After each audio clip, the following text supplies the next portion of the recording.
Shalom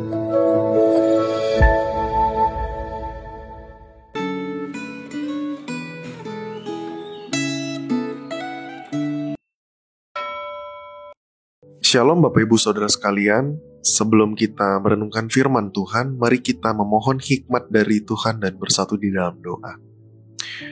Bapak, kami bersyukur kalau kami diberi kesempatan lagi untuk boleh membaca firman-Mu. Tuhan, kami rindu untuk kembali merendahkan hati kami mendengar kebenaran firman-Mu. Pimpin kehidupan kami, biarlah sungguh hati kami terarah hanya kepadamu saja. Dalam nama Yesus kami berdoa. Amin. Saudara, tema Gema hari ini adalah hati adalah kunci, terambil dari Yeremia pasal ke-17. Saya akan bacakan bagi kita ayat ke-9 saja. Demikian firman Tuhan. Betapa liciknya hati, lebih licik daripada segala sesuatu. Hatinya sudah membatu. Siapakah yang dapat mengetahuinya? Saudara, ada sebuah kutipan yang berbunyi, "The heart of the problem is the problem of the heart." Artinya, masalah yang timbul dalam kehidupan bersumber dari hati.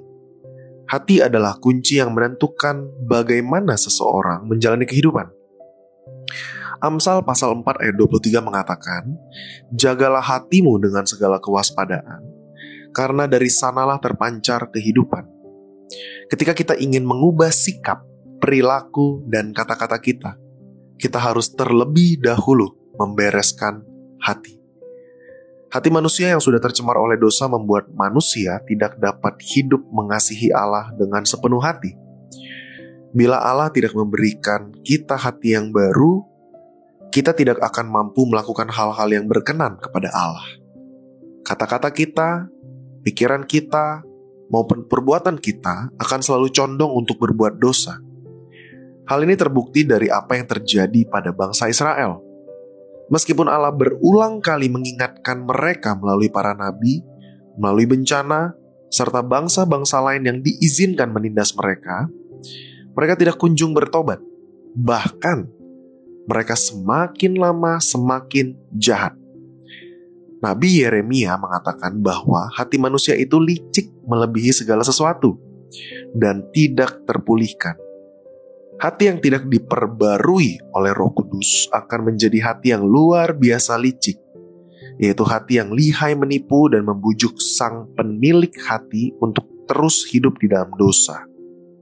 Pernahkah saudara memikirkan kalimat-kalimat seperti ini?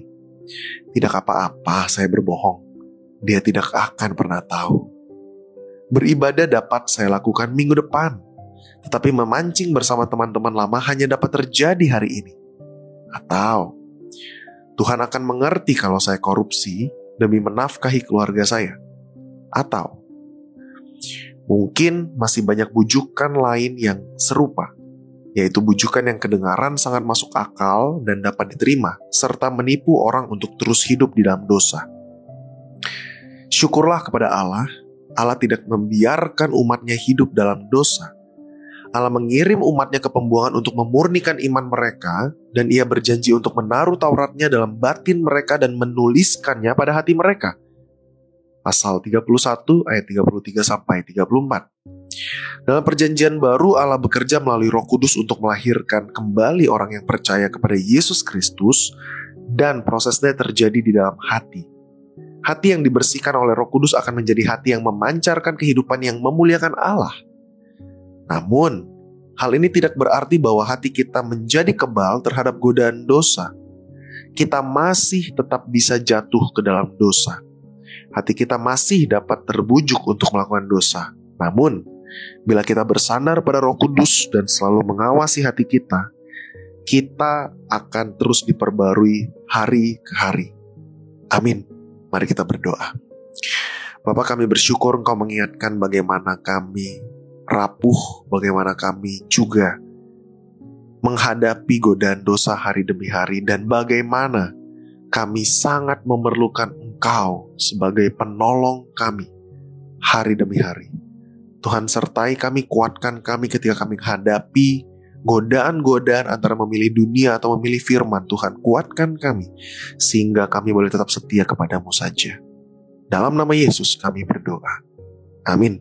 Tuhan memberkati Bapak Ibu Saudara.